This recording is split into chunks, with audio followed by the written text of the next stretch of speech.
Bueno, hoy vamos a hablar de los implantes de marcapasos, las indicaciones. Los marcapasos son dispositivos capaces de detectar y generar impulsos eléctricos lo suficientemente intensos, alcanzando la despolarización del músculo cardíaco cercano al electrodo. Bueno, yo les comentaba pues que la historia de los marcapasos empieza desde los años 30, ¿no? En donde pues solamente eran dispositivos que se implantaban de manera transvenoso con sistemas extremadamente grandes. No había la posibilidad de implantar un dispositivo de manera completa al cuerpo. Ya a partir del año 50 esto se consigue y a partir de los siguientes años pues empezó a mejorar la tecnología, haciendo que estos dispositivos sean cada vez más pequeños, más confortables para el paciente y que además adquieran una serie de funciones, ¿no? Capacidades que permitan pues que sean cada vez más inteligentes, de tal manera que los marcapasos, que eran únicamente dispositivos que estimulaban, con el tiempo ya estimulaban y detectaban, ¿no? Únicamente estos dispositivos estimulaban una cámara, ventrículo, luego empezaron a estimular aurícula, ventrículo, ¿correcto? Y luego, pues, estos dispositivos empezaron a adquirir una serie de funciones, algoritmos, permitiendo simular de la mejor forma la estimulación cardíaca entre aurícula y ventrículo, manteniendo una sincronía entre ambas cámaras, ¿correcto? Anualmente, pues, se implantan una cantidad importante, casi medio millón de marcapasos se implantan en todo el mundo. Y este tipo de dispositivos se da, pues, de implantes se da en los adultos mayores, en su gran mayoría, como ustedes pueden ver, ¿no? Mayores de 77 años. ¿Y cuáles son los escenarios? Pues el primer escenario es la enfermedad del nodo sinusal, ¿no? En formas distintas, en forma de pausas, paradas sinusales, el síndrome Tachybrady, ¿correcto? Y en donde pues el implante de marcapaso definitivo se va a dar pues en este grupo de pacientes, pero en donde es fundamental en estos pacientes la presencia de sintomatología. La presencia de sintomatología es clave para decidir el implante de marcapasos en un paciente con enfermedad del nodo sinusal, es fundamental. La presencia de solo una pausa, sin una adecuada interpretación y sin correlación clínica asociada a síntomas, muchas veces no es suficiente para directamente uno plantear el implante de un marcapasos, ¿ok? Si el paciente tiene, pues, criterios de disfunción sinusal o enfermedad del nodo sinusal y que claramente está sintomático, la indicación de marcapasos está clara. Si el paciente tiene clínica o hallazgos eh, casuales de disfunción sinusal, tipo bloqueo sinoatrial, paradas sinusales, ¿no? Bradicardia sinusal, pero no asocia sintomatología, no necesariamente se le debe indicar un implante marcapasos. Felizmente, la disfunción sinusal per se no está asociado a un incremento en la mortalidad. Está asociado más bien a un deterioro de la capacidad, ¿no? O de la calidad de vida de los pacientes, ¿no? Entonces, en este tipo de pacientes, el problema ¿dónde está? En la parte alta, pues en el nodo sinusal. El nodo sinusal es el motor que genera los impulsos eléctricos, ¿correcto? Y que pues existe un sistema, ¿no? Que establece que este impulso eléctrico que se genera en ese grupo de células que se encuentran allá arriba, entre la vena cava superior y la aurícula derecha, pues estas células que generan o que tienen capacidad de automatismo, luego pues tienen que pasar una barrera, ¿no? Una barrera en la cual este impulso eléctrico tiene que pasar a la pared miocárdica auricular. A veces este paso pues tiene problemas, por eso se establecen los bloqueos sinusatriales. O el problema a veces está en el mismo automatismo, ¿no? Entonces hay paradas sinusales. Entonces, como el problema está en el nodo sinusal, pues, y si el problema únicamente el paciente es una disfunción sinusal, pues hay que colocarle un cable ahí arriba, ¿no? Y listo, y reemplacemos el nodo sinusal. Y entonces hay que colocarle un marcapasos unicameral lateral. Esa es la lógica que uno podría plantear. Sin embargo, ¿no? Dado los estudios clínicos que se han venido desarrollando, ¿no? Lo que se recomienda en la actualidad no es colocar un marcapasos unicameral lateral, sino un marcapasos bicameral. ¿Por qué? Porque este tipo de patologías o alteraciones en el nodo sinusal se suele dar en las personas adultas mayores, las cuales de manera concomitante en el tiempo también suelen asociar pues enfermedades o alteraciones en el nodo AB.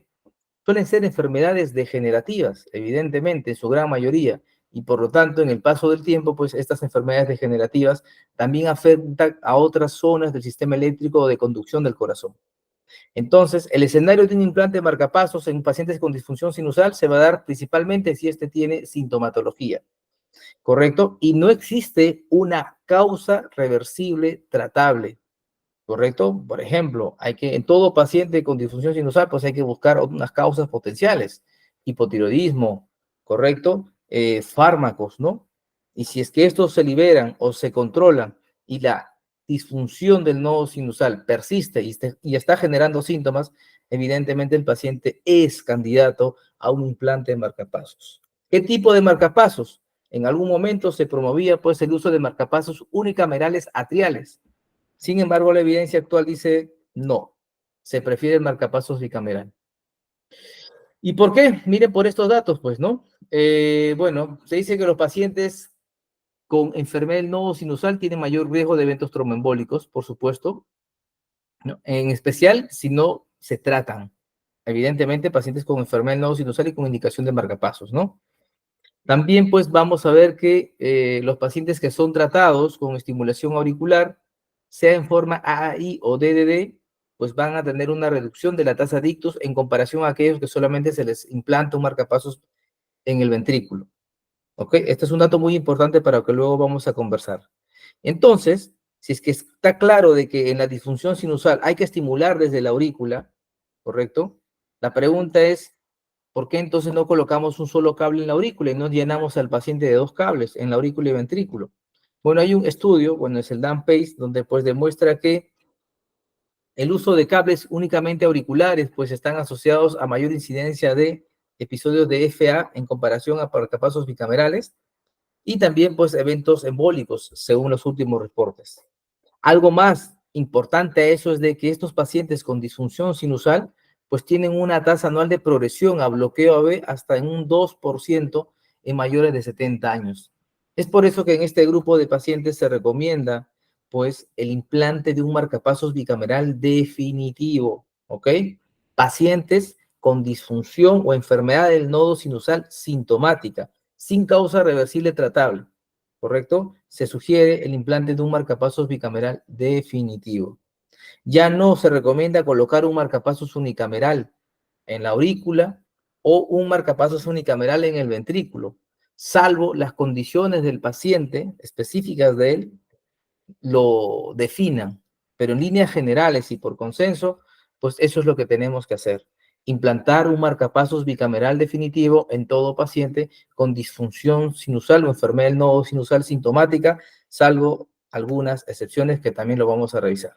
¿Ok? Entonces, ¿cuál es el rol de la estimulación cardíaca en enfermedad del nodo sinusal? Pues se tiene que dar en el escenario de pacientes sintomáticos. ¿Por qué? Porque el implante de un marcapasos no va a aumentar la sobrevida en pacientes en cuya enfermedad no hay un deterioro de la sobrevida, ¿no? Básicamente sintomáticos.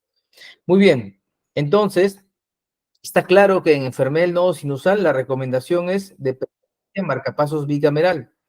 Pero si esta disfunción sinusal es persistente, quiere decir que el paciente para todo el tiempo en bradicardia sinusal, para todo el tiempo en 40, 50, ¿no? 35, 40, 50. Evidentemente es una disfunción sinusal persistente.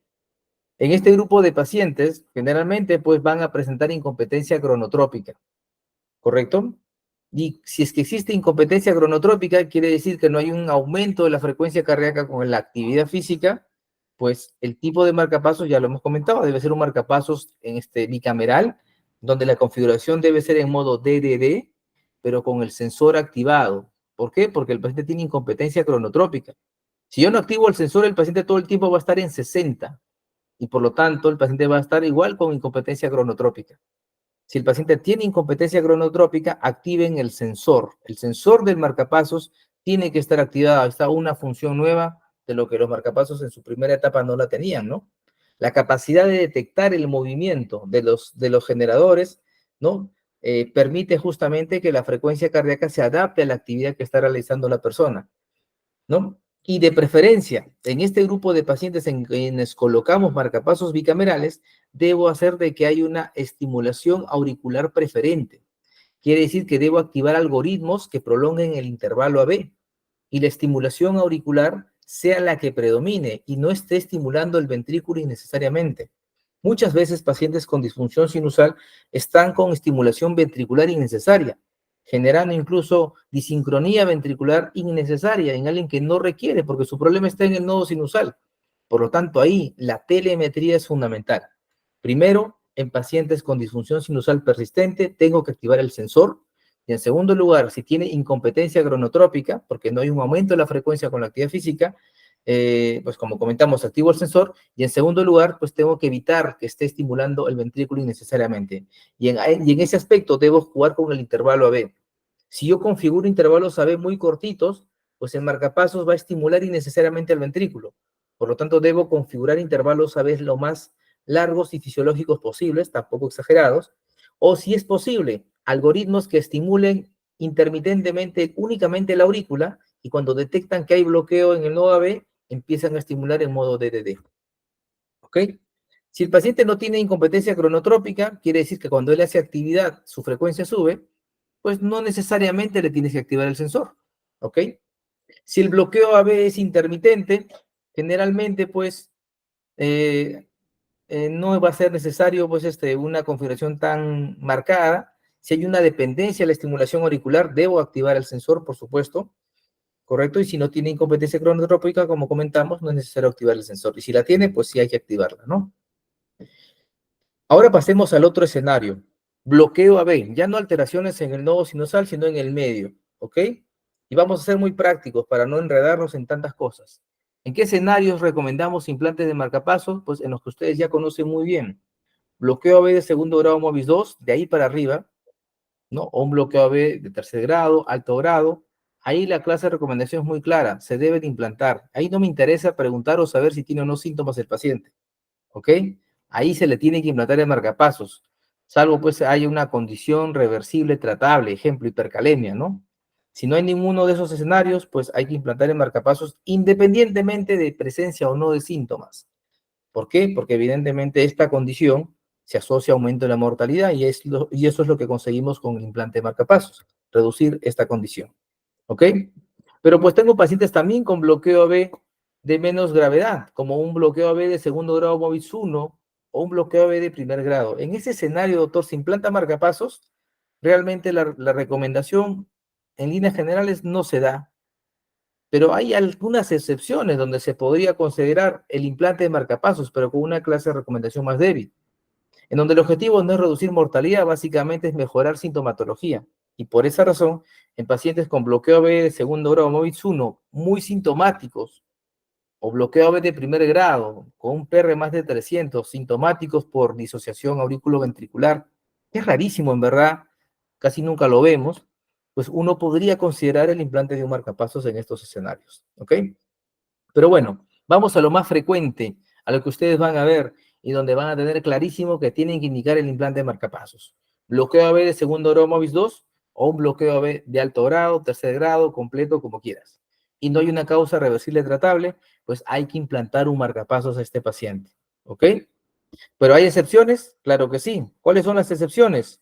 Bloqueo AB posquirúrgico, pues antes de los 3 o 7 días, o los bloqueos AB post-AVIS, ¿no? Dentro de si este bloqueo está dentro de las 24 o máximo 48 horas, ¿no? O los bloqueos AB congénitos, en quienes no necesariamente en todos le vamos a poner marcapasos. Este concepto es muy importante recordar, ¿ah? No olvidarse estos conceptos que aquí les estoy planteando. Bien, analicemos entonces bloqueo AB de segundo grado MOVIS 2, un bloqueo AB de tercer grado, en el contexto de un paciente adulto mayor, donde pues hay una enfermedad degenerativa del sistema de conducción del nodo AB y llegó a esta condición su paciente, ¿ok? Acá, como les repito, este puede ser un hallazgo incidental, ¿ok? O puede ser pues un cuadro clínico que el paciente tiene y se detectó. En este escenario, pues se plantea que se le implante un marcapaso definitivo. ¿Qué tipo de marcapaso debemos implantar? Preferentemente tiene que ser un marcapasos bicameral. En algunas excepciones, ¿deberíamos considerar el implante de marcapasos unicameral ventricular? Sí. ¿En qué casos? Pacientes con FA permanente. ¿Recuerdan el concepto de FA permanente que les insistí a entenderlo muy bien? Pacientes con FA largamente persistente, en el cual la condición del paciente, la cardiopatía base del paciente, el estado del paciente, indica de que pues no vamos a intentar control del ritmo. En ese escenario, solo en ese escenario de FA permanente, podríamos considerar el implante de un marcapasos unicameral ventricular. ¿Cuál es el otro escenario donde yo debo plantear marcapasos unicameral ventricular? Pacientes con edad muy avanzada, más de 90 años, ¿correcto? O pacientes con un estado clínico bastante deteriorado, pacientes con demencia, ¿no? Pacientes que realmente no se valen por sí solos. Realmente no tiene mucho sentido colocar un marcapasos bicameral. En ese escenario se puede colocar un marcapasos unicameral. La edad no es un elemento absoluto. El paciente puede tener 92 años, es activo, se mueve, camina, funcional, le pongo un bicameral. Evidentemente, si el paciente tiene actividad auricular preservada, porque si tiene un FA largamente persistente o un FA permanente, pues irá a un marcapasos unicameral ventricular.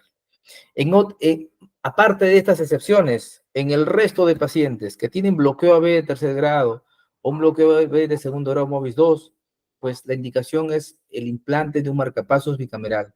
El objetivo siempre es mantener una sincronía aurículo-ventricular, ¿correcto? Eso ayuda a mantener una adecuada fisiología y evita algunas condiciones como el síndrome de marcapasos, como vamos a repasar, ¿ok? Entonces, tener un paciente con ritmo auricular y ritmo ventricular, ¿no? Implantar un marcapasos unicameral va a generar, pues, una disociación ventrículo-auricular o aurículo-ventricular, ¿correcto? Y esto puede llevar a una condición que se llama el síndrome de marcapasos, en la cual las contracciones auriculares a veces chocan con las válvulas aurículo-ventriculares cerradas, generando un remanso de la sangre hacia las venas pulmonares, generando sintomatología en los pacientes, ¿ok? Entonces, la estimulación bicameral está claramente demostrado que mejora la calidad de vida, dado que reduce fibrilación auricular, mejora la capacidad física, disminuye evidentemente el riesgo de síndrome de marcapasos. Que en ese escenario, pues, eso es lo que vamos a recomendar. ¿Ok? Los bloqueos AB pueden ser persistentes, lo vemos con frecuencia, ¿no? Y a veces uno tiene, y a veces no, siempre tiene que evaluar si ese bloqueo AB está solo o está acompañado de disfunción sinusal. Si ese bloqueo AB es persistente y está acompañada de disfunción sinusal, el marcapasos pues, que hemos recomendado debe ser en modo DDD-R. ¿Por qué pongo la R? Porque el paciente tiene disfunción sinusal.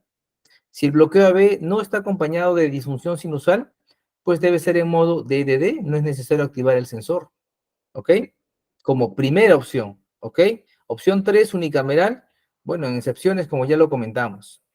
Si el paciente tiene una FA permanente, ojo, si tiene una FA paroxística persistente y ustedes creen de que podemos intentar revertir el ritmo, no estén poniendo unicameral. Pongan un bicameral, cardioviertan al paciente y lo mantienen en ritmo sinusal. ¿Ok? Y si es un bloqueo AB intermitente, tiene que estar en modo DDD. Y siempre el intervalo AB, pues hay que alargarlo para que no esté estimulando innecesariamente el ventrículo. ¿Ok?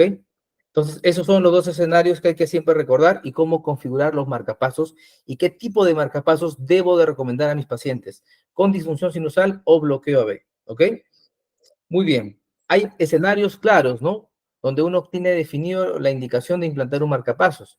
Pero hay escenarios donde uno no la tiene muy clara. ¿Por qué? Porque sospecho que el paciente puede tener una bradicardia, pero no he alcanzado a documentarlo. Ejemplo, pacientes con historia de síncope intermitente, pacientes con historia de mareos, ¿no? Entonces, sospecho de que este señor de 85 años que se ha desmayado y el síncope que ha tenido tiene características de ser cardiogénico. Sin embargo, todas las pruebas que le hago me salen normal. Entonces, ¿hay la posibilidad de valorar la indicación de implante de marcapasos? Pues miremos ello. Por ejemplo, yo tengo un paciente con estas características y además tiene un bloqueo de rama, sea derecha o izquierda, y este síncope no sé por qué lo está haciendo el paciente. Ojo con ello, ¿ok? La presencia de un bloqueo de rama en un paciente con síncope de etiología no definida o que sospecho que sea cardiogénico, pues podría ser por un bloqueo intermitente, ¿ok? Cerca de la mitad de estos pacientes con estas condiciones tienen el diagnóstico final de un síncope cardiogénico, ¿no? Y es por esa razón que en pacientes con este tipo de condiciones se podría considerar, pues, en algunos escenarios, este tipo de situaciones. Si su paciente tiene síncope, bloqueo de rama izquierda, FEI menos del 35%, ¿no? Incluso implantar dispositivos más sofisticados que los marcapasos, ¿ok? Si la fracción de eyección es más del 35%, acá nos recomiendan hacer otro tipo de cosas. Haga un estudio electrofisiológico, ¿no? Si no sale nada, pues de repente implante un monitor de eventos y si no sale nada, haga el seguimiento. Esas son las recomendaciones, ¿ok? Entonces, en pacientes con síncope, bloqueo de rama izquierda, derecha, adulto mayor y el síncope es de etiología no definida, Algunas guías en algún momento incluso recomiendan implantar marcapasos de manera hasta preventiva. Otras recomiendan pues seguir un esquema diagnóstico, ¿no? Como por ejemplo estudiar el sistema eléctrico del corazón, ¿correcto? Y si estos pacientes tienen un parámetro que se llama el HB, ¿no? El tiempo de activación desde el sistema de conducción del GIS hasta la activación del ventrículo, si es menos de 70 milisegundos, pues la tasa de progresión es baja, menos de 4%, ¿no? Pero aquellos pacientes que tienen un HB más de 70, en especial más de 100, ¿correcto? Estos pacientes sí tienen un alto riesgo de hacer justamente trastornos en la conducción AB o bloqueo AB, ¿correcto? Entonces, eso es importante tenerlo en cuenta. Y en este grupo de pacientes, justamente con un HB más de 70, y es más de 100 peor todavía, ¿correcto? En ellos, pues, podríamos considerar el implante marcapasos. Si el HB es menos de 70, en ellos, pues, el implante marcapasos no se le ve tanto beneficio. Esto lo hacemos en pacientes post-TAVI incluso, cuando tenemos esa duda, ¿no? De si se va o no considerar el implante marcapasos, hacemos un estudio electrofisiológico. ¿Para qué? Para medir el HB. En pacientes con bloqueo de rama y síncope inexplicado también se podría considerar esta opción. Otros grupos incluso con solo bloqueo de rama y síncope inexplicado en adultos mayores les ponen marcapasos, ¿ah? Y finalmente, si no sale nada aquí, uno puede implantar un monitor de eventos, pues. Y vamos a ver si en el seguimiento se documenta algún nuevo episodio sintomático y vemos qué es lo que registró el monitor de eventos para de esta manera establecer si el paciente es o no candidato a un implante marcapasos. Lo otro, pues, es el tema de bloqueos de rama alternante y bloqueos fasciculares. Eso es fundamental, es muy importante que recuerden. Y es muy claro. Si ustedes tienen un paciente que están haciendo el seguimiento y viene con bloqueo de rama derecha y en sus controles posteriores y aparece con un bloqueo de rama izquierda, ojo con eso porque evidentemente nos habla de bloqueos alternantes y en ese grupo de pacientes la indicación de implantar un marcapasos está claramente recomendada y en sus diferentes combinaciones como acá les estoy mostrando, ¿ok? Entonces, acá algunas recomendaciones, bloqueo de rama y síncope inexplicado, con estudio electrofisiológico anormal, HB más de 70, implante un marcapaso. Bloqueo de rama alternante, implante un marcapaso, sea sintomático o asintomático. ¿Ya? Esos son los dos grupos en donde uno puede considerar el implante de dispositivos. Bueno, implante marcapasos en síncopes neurocardiogénicos. Ya está perdiendo mucha fuerza, en verdad. Todavía de repente el síndrome del seno carotidio, en donde pues si tenemos asistolias registradas de 3 segundos, ¿no? O una caída en la presión más de 50, podríamos considerar el implante marcapasos. En el síncope vasovagal ya no, porque estamos pensando que son alteraciones funcionales más que estructurales, ¿no? Acá estamos mejor pensando y conversando de otro concepto que es la neurocardioblación, ¿no? Justamente la ablación de plexos ganglionares que inervan el nodo sinusal, el nodo AB, justamente pues está demostrando que está ayudando a evitar implantar marcapasos en este grupo de pacientes que cuando no teníamos la cardioneuroablación, pues realmente también implantarle un marcapaso a estas personas jóvenes era bastante difícil tomar esa decisión, ¿ok? Esperemos que la cardioneuroablación ayude a mejorar este grupo de pacientes. Finalmente, seguro vamos a hablar de este concepto, bloqueo AB postquirúrgico, bloqueo AB post-TAVI, que creo hay una sesión exclusiva para ello, ya se hablará de ese tema, pero quiero hablarles de este concepto, ¿no? El bloqueo AB congénito es un concepto muy interesante. Muchos pacientes pueden tener a edad temprana, ¿no? El diagnóstico de un bloqueo AB completo, y ustedes pueden ver pacientes con bloqueo AB completo, córrese angosto, ¿correcto? Y no necesariamente son sintomáticos. Ustedes me dirán, doctor, entonces aquí hay un problema, porque esto no nos dijo que todo bloqueo AB completo le pone marcapasos, pero les hice un acápite, ¿no? A excepción de post-AVIS, ¿no? Dentro de las 24 o 48 horas, bloqueo AB postquirúrgico dentro de los 5 o 7 días, y los bloqueos AB congénitos. ¿A todo bloqueo AB congénito debo ponerle marcapasos? La respuesta es no. ¿Qué nos dicen las guías? Pues debo poner marcapasos a aquel paciente en quien definí que es un bloqueo B congénito y cumple una de estas características. ¿Ok? ¿Correcto? ¿Cuál es? La clase de recomendación es 1C en aquellos pacientes que tengan bloqueo B congénito y síntomas. Si tiene síntomas, se acabó, se le pone marcapaso. Si registro pausas más de 3 segundos o latidos de escapes ventriculares, se ganó su marcapaso. Si por momentos hace ritmo de escape ventricular con QRS escape ventricular, marcapaso. Si tiene QT prolongado, múltiples extrasístoles ventriculares, o la frecuencia cardíaca promedio en un Holter es menos de 50, el paciente se ganó el marcapasos. Pero hay muchos pacientes, ojo, con bloqueo AB congénito que no cumplen con ninguno de estos criterios, ¿no? Y entonces en ese escenario, la recomendación de implantar un marcapasos realmente es débil, es 2B. Por lo tanto, en ese grupo de pacientes asintomáticos que no tienen ninguno de estos criterios, implantar un marcapasos no necesariamente es obligatorio, ¿ok? Y eso es importante poder recordarlo, ¿ya?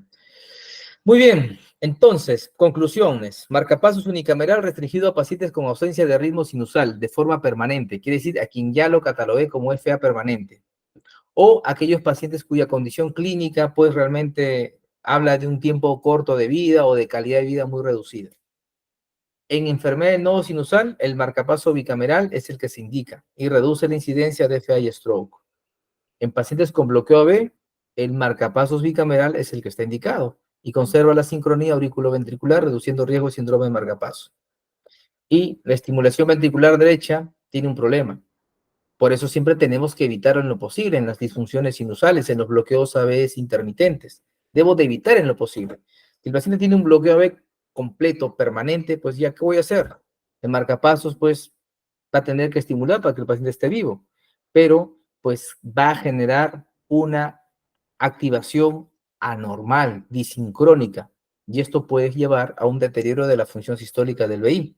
Por lo tanto, empezamos a buscar nuevas alternativas que ya las tenemos. Se llama estimulación fisiológica. Estimulación fundamentalmente de la rama izquierda. Un gran concepto que está revolucionando la forma de estimular los corazones y de esa manera ayudarnos justamente a evitar la disincronía interventricular, ayudando a que estos deterioros de la función del sistólica del VI por B pacing sea menor y también abordando diferentes escenarios, ¿no? En pacientes que van a ir a bloqueo del nodo AB, pues colocar una rama izquierda o incluso ya siendo una alternativa a la resincronización, ¿no? Eso evidentemente hay un seminario que van a hablar ustedes, espero que lo hagan súper bien y evidentemente hablaremos de este tema. Finalmente, los marcapasos sin cables, es la tendencia. Es lo que de acá a 10 o 20 años creo que es lo que se va a colocar a todos los pacientes. ¿Ok? Ya lo tenemos en nuestro país, realmente pues esto ya está hace 10 años en el mundo. El problema es económico, simplemente. Este es un sistema muy sencillo de implantar, muy rápido de poner. ¿Ok? La limitación fundamental que tenemos en la actualidad es el costo. ¿Ok? El costo, por un lado, hablamos de 40.000, 50.000 soles, un marcapasos, ¿no? Todavía es caro. Segunda limitación, que no tienen estimulación auricular. Todavía tienen únicamente estimulación ventricular y sensado auricular, que es lo que ya lo hace interesante. Pero tiene todavía esas limitaciones. Desde mi perspectiva, el futuro es marcapasos sin cables. Los marcapasos con cables, esto ya será dentro de 20 años la historia, así como nos reímos de los marcapasos que pesaban 200 gramos o 300 gramos, pues dentro de 20 años nos reiremos de los marcapasos con cables, pues. ¿Por qué? Porque eso va a desaparecer. La política es marcapasos sin cable, pero evidentemente hay un periodo de costos, ¿no? De que esta tecnología sea accesible y que esté pues al alcance de todas las personas y coloquemos marcapasos sin cables como una situación de rutina que dentro de poco se va a dar. Junto a ello, a los marcapasos sin cables, la estimulación fisiológica, que es el concepto que también debemos de cuidar. Nosotros tenemos que hacer estimulación fisiológica. Sabemos que la estimulación salva vidas, pero cuando no es fisiológica puede generar deterioro del VI. Es por esa razón que estamos impulsando y promoviendo la estimulación fisiológica. Rama izquierda es la que está pegando muy duro y con el futuro, con los marcapasos sin cables, ¿no? Es lo que pienso yo se deberían de fusionar. De acá a unos 20 años estaremos colocando marcapasos sin cables en rama izquierda. Es lo que se va a dar y es lo que tenemos que hacer. ¿Ok? Bueno, chicos, con eso terminé mi presentación. ¿Alguna pregunta del auditorio? Doctor, una consulta, si duda más que nada. Sí, adelante. ¿Cuánto duraría un cable así, sin cables, un marcapasos sin cables? El tiempo estimado de marcapasos sin cables en la actualidad, según las casas, puede durar pues entre 8, ¿no? 8 a 10 años, ¿no? Entre 7 a 10 años. Recuerda que eso es un promedio, Claro. Claro, ¿ok? igual que los otros, Recuerda que ¿no? es un De promedio, luz, igual que los etcétera. otros, exacto. Claro. Pero Y en ese caso, está muy ¿cómo sería parecido la el duración. cambio? ¿Se retira el cable, el marcapaso solo y se pone otro, o se deja ese y se pone otro sobre ese? Exacto, mira, si es que es un problema, porque si tú tienes un marcapasos que has puesto hace 10 años, ¿cómo crees que va a estar en el tejido ventricular? Todo obviamente va a estar ya, igual que los cables, ¿no? El problema que hay con los cables también, ¿no? Calcificado, calcificado, un callo ahí puesto. Ujú, Lo que va a tocar es colocar otro cable. claro. Entonces, ahí justamente en quiénes vas a poner el marcapasos sin cables. O sea, oye, si el paciente tiene 20 años, ¿que le vas a poner 30 sin cables?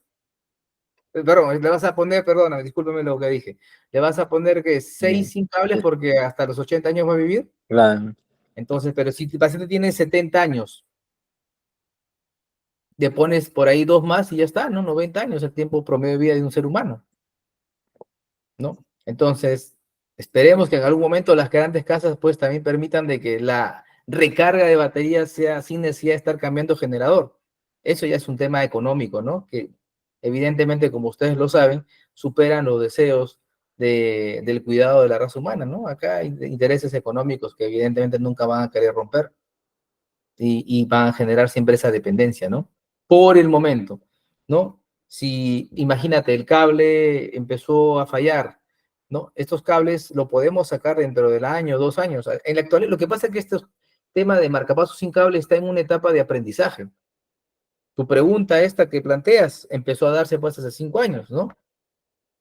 ¿No? Entonces, lo que se hace es colocar un cable más, 2 cables, 3 cables, ¿no?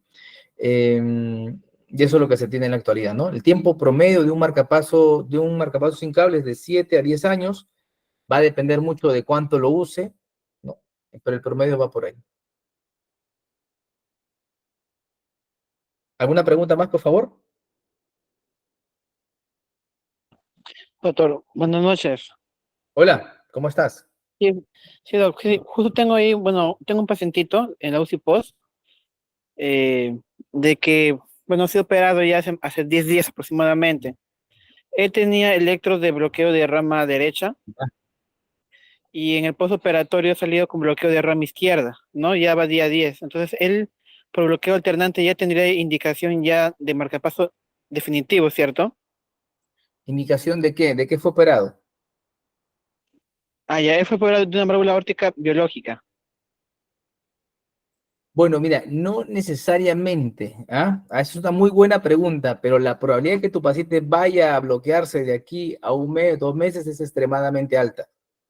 Es lo que pasa, ¿no? Con los pacientes que van a TAVI. ¿Cuáles son los pacientes que van a TAVI que tienen alto riesgo de ser bloqueo post-TAVI? El que tiene bloqueo rama derecha, pues, ¿no? Porque vas a tocar la rama izquierda y se bloquea. Pero en este grupo de pacientes, justamente este tema de bloqueo alternante no necesariamente se aplica ahí. ¿Ok? Hablamos de bloqueo alternante, pero en una situación donde no había una causa evidente, ¿no? Aquí, básicamente, el seguimiento va a ser fundamental. ¿Tu paciente se mantuvo bloqueado en el procedimiento? ¿Post-procedimiento? No, doctor. No, no, o sea, bueno, como digo, él solamente, él tenía bloqueo de rama derecha, ritmo sinusal, y desde el postoperatorio ya van 10 días, está con bloqueo de rama izquierda, pero nunca se ha bloqueado. Ok. Mira, en este escenario, dado que este bloqueo ha sido en el contexto de un acto postquirúrgico, ahí la evidencia no es tan fuerte como para cuando son bloqueos alternantes espontáneos. Ahí va a depender mucho de la evolución clínica del paciente y del monitoreo que se puede hacer a corto o largo plazo. Se puede individualizar el caso, porque de repente pues el paciente tiene un bloqueo de rama izquierda con QRS en 200 y un bloqueo AB de primer grado. Podríamos individualizarlo porque es una opción, sí se puede individualizar y se puede discutir el implante de marcapasos. Pero si la condición del paciente es estable, su bloqueo AB, su bloqueo de rama izquierda está intacto, no está progresando el ancho, el QRS en el tiempo, ese bloqueo, esa conducción o ese PR no se está prolongando, el holter que le hacen o el monitoreo que le están haciendo no está mostrando bloqueos a veces que están progresando en el tiempo, quiere decir bloqueo de segundo grado tipo 1. En ese escenario, yo pues podría uno observar. Si tiene alguna de esas variantes, QRS que se está ensanchando, PR que se está alargando, bloqueo AB que se está prolongando, ahí deberíamos discutir la posibilidad de implantar un marcapaso en este escenario muy puntual que acabas de plantear. Ya. Listo, Doc, gracias. ¿Es la historia de tu paciente? ¿Está estático o está haciendo progresión de la enfermedad del sistema de conducción? Bueno, Doc, has cursado con unos episodios de taquicardia y bradicardia. Igual está con Holter, ¿no? Y con Holter vamos a pedir una revaluación. Exacto. Eso es muy importante, ¿no? Pero mire estos criterios, ¿sabes? Que hemos conversado. Si hay elementos que hablan de que la enfermedad está progresando, bloqueo de rama derecha, progresión de la conducción de la conducción por el nodo AB, no es descabellado y es una opción implantar un marcapaso sin necesidad de tener un bloqueo AB total frente a ti, ¿no? Entonces, habrá que ver ese aspecto, cómo evoluciona en estos días la conducción eléctrica en este paciente. ¿Ok? Listo, amigo. Muy, muy buena pregunta, muy interesante caso. Listo, Doc, gracias. De nada. Bueno, chicos, entonces, con esto terminamos la presentación.